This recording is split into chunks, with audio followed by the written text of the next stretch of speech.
Jakon is a member of parliament for Ayawaso West Wuogon constituency.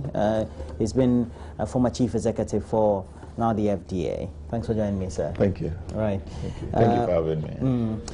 The health minister apparently outlined emergency plans to deal with effects of striking doctors. I want us to use only 2 minutes each to talk about this, because the mainstream things we need to talk about is the NPP making a strong case for their advocacy for a new voters register. But just 2 minutes on the health minister outlining that Cuban doctors will be brought in and other emergency quasi-health professionals also to help in with the absence of the members of the GMA at the hospitals. Thank you. Let me say a good morning to viewers. I'm sorry for coming in late. The elders are saying that if the drum is there, the top of the drum is there, you don't beat the side. Okay? I think that there are issues. As far as the subject of negotiation, yes, and government, or that is what I believe government must focus on and achieve. But is that not what they are doing? They said come back to the negotiation table only when you resume work. But in the meantime, in your absence, we make sure we bring people temporarily or make sure. I have heard come back to the negotiating table. I think that it is well within the right of government, if they so think and if they so believe, that they should go to court and compel the doctors to come back to work. It is possible. Okay. Sometimes I wonder, I mean, after all, when we go to vote, that is essentially what we are doing. We are placing the strength of this nation in the hands of a president. And the president appoints a cabinet to help him. If the president believes, if the president and the government believes that, I have heard the president himself, I have heard the minister say that the strike is illegal. I am sorry to say, but why do they allow the illegality to perpetuate? If government believes that it is illegal, they should go ahead and compel the doctors to do this. I want to believe that probably a court of competence, when the competent jurisdiction, when it hears the matter, will make a ruling. To do this, for me, is complete dereliction of duty.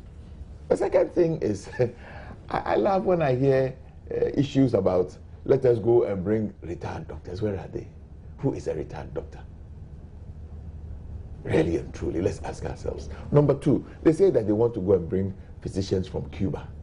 I can state on authority that sometimes even the money to buy the plane ticket for them, after they have finished, 5, 6, 10 years ago, we had very soft terms with the so-called Cuban medical brigade.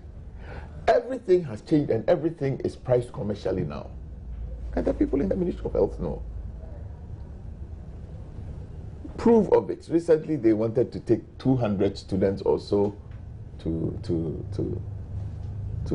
Cuba for medical training. They gave us the cost. In the past, when Fidel Castro was there, it was virtually for free. Today, they are moving away from that as a foreign policy. Everything is costed. I am saying on authority that the cost of maintaining one Cuban doctor here probably is 2 times more than having a Ghanaian doctor.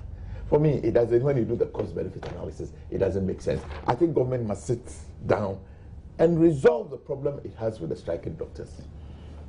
Well, thank you very much. Let me take the opportunity of also saying good morning to your viewers and to my constituents.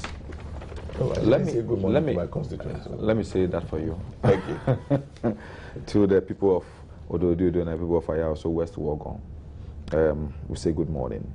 Let me say this, in alternative dispute resolution and in negotiations, you will not want to take the most, let me say, ultimate decision when you start.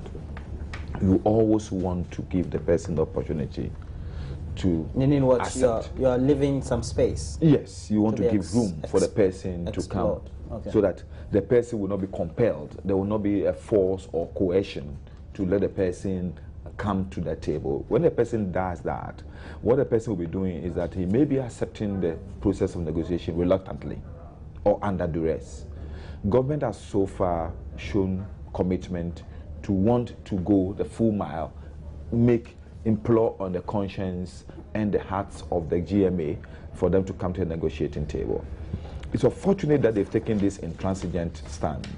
It's unfortunate that they've been very resilient in their decision not to go to a negotiating table. And two, just as the government does not want to do things under duress, it is incumbent on the leadership of the Ghana Medical Association to also understand that you cannot continue to be on strike when you say you are negotiating. And that has been the position of government all along. Yes, the law of equity does not demand that.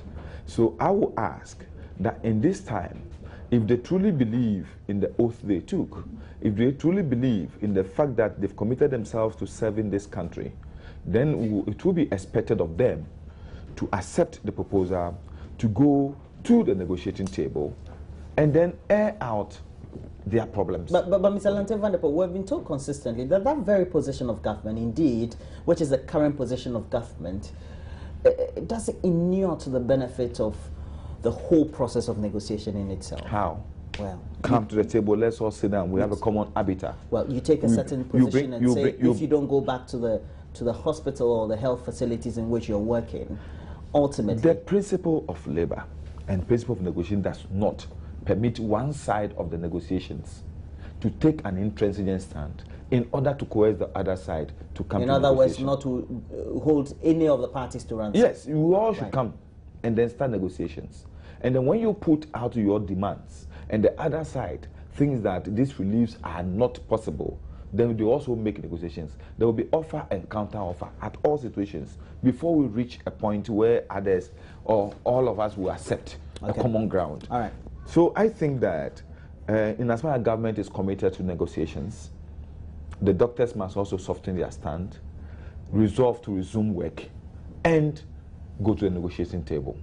Other than that, I think they will not be helping the process. If they take the stand that they will not negotiate, I don't think government also, from the point that my colleague said, my big brother said, government has a mandate to show that they are an authority.